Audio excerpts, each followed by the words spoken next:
కళ్యాణ లక్ష్మి షాదీ ముబారక్ పథకాలను కాంగ్రెస్ ప్రభుత్వం నిర్వీర్యం చేస్తుందని BRS deputy floor leader MLA Sabitha Indra Reddy ఆగ్రహం వ్యక్తం చేశారు. రంగారెడ్డి జిల్లా మహేశ్వరం బీఆర్ఎస్ శ్రేణులతో కలిసి ధర్నాకు దిగారు.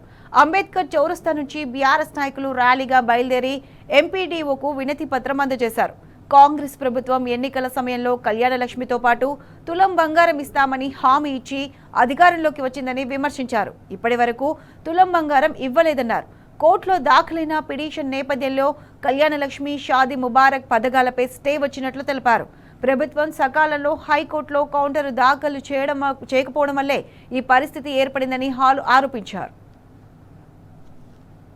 ఈరోజు తెలంగాణ రాష్ట్ర వ్యాప్తంగా దేశంలో ఎక్కడ లేని విధంగా ప్రతి ఆడబిడ్డ పెళ్లికి ₹1,00,000 ఇచ్చిన ఘనత కేసీఆర్ గారిది. అయితే ఏదో వంకబెట్టి ఏదో ఒక రకంగా దాన్ని ఆపాలనే ప్రయత్నం ఈరోజు రేవంత్ రెడ్డి గారు ప్రభుత్వం చేస్తుంది అనేది తెలంగాణ రాష్ట్ర ప్రజలందరికీ ఇప్పటికీ అర్థమైంది. ఖచ్చితంగా మళ్ళీ Kalyana Lakshmi Shaadi Mubarak as it is ఇచ్చేంత వరకు కూడా బీఆర్ఎస్ పార్టీ పోరాటం చేస్తుంది.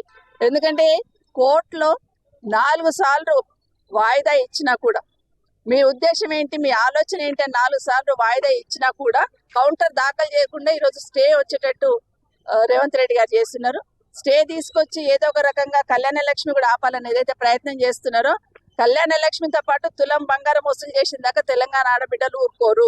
ఖచ్చితంగా ఈ ప్రభుత్వాన్ని నిలదీసి వసూలు చేసేంత వరకు ఊరుకోరని కూడా తెలియజేసుకుంటూ, ఒకటి మాత్రం కంకణం కట్టుకున్నారు రేవంత్ రెడ్డి గారు. కేసీఆర్ గారు తీసుకొచ్చిన సంక్షేమ కార్యక్రమాలు ఒకటొకటి అటకెక్కించాలనే ప్రయత్నం చేస్తా ఉన్నారు.